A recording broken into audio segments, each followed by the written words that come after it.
Have you ever noticed that if you slow down, kids will actually start listening to you? Not because you raised your voice and explained it better, but because something subtle shifted inside of you. This is the quiet moment where you feel the emotion before the words. In fact, the difference isn't weakness, it's emotional intelligence. This is identified by psychologists as a very uncommon pattern of parenting, which originates from emotional attunement. It is not something parenting books teach, or it is not well understood.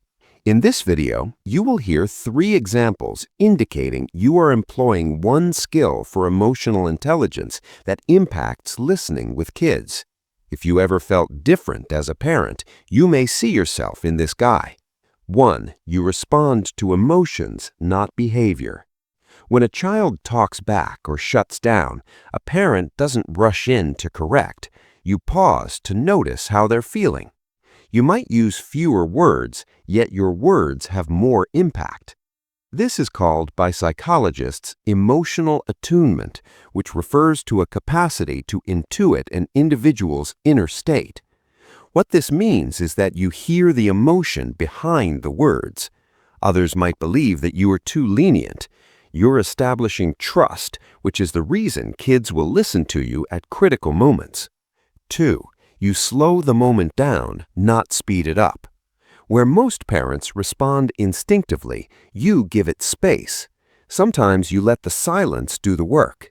It impacts the whole conversation.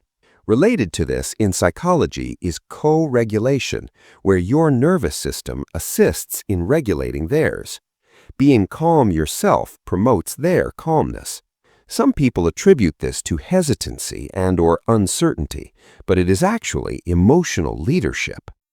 3. You name feelings, not flaws.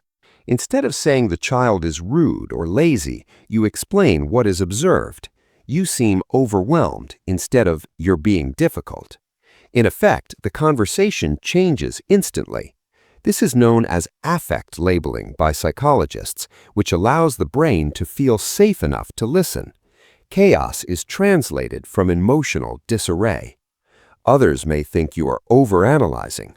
What you're really accomplishing is teaching emotional literacy. If you ever felt as if your parenting practices ran contrary to popular wisdom, it's probably because that's been true all along, particularly for those raised by you. You're not better, not worse, different. You lead by awareness, not by control. This kind of depth is not always easy to find, but if you liked this, you might enjoy signing up for the following psychology-related content. The fact that you have already viewed this video says something about your thinking and feelings.